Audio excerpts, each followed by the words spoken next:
Where I come from, voting is compulsory. If you don't show up on election day, you're fined $20.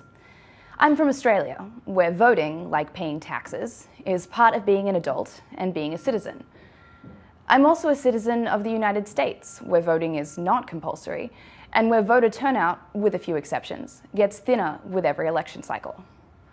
In the run-up to the midterms, we heard a lot about voter apathy, particularly among young voters. It's widely acknowledged that the youth vote is smaller in congressional elections than in presidential ones. This election was no exception. This year, young people made up only 11% of the electorate. But before we blame young voters for their apathy, we should think about how American culture often frames voting as a drag, something we have to force ourselves to do. Perhaps the US should take a lesson from Australia, where voting, like driving, drinking, and leaving high school, is a part of the transition from adolescence to adulthood. Going to the ballot box for the first time is a rite of passage, something that teenagers get excited about. Are there still apathetic or uninformed voters in Australia? Absolutely. The government can't force you to be familiar with a politician's positions or to care about them. You can show up and void your ballot, and if you don't show up, the fine isn't onerous.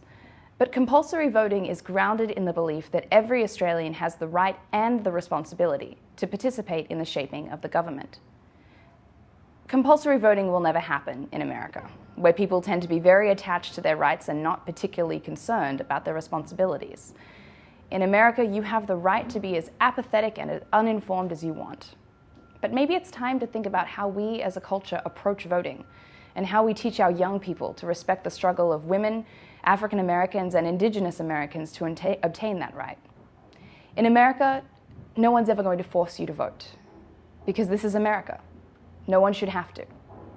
This is Chloe Angyal for GRITtv.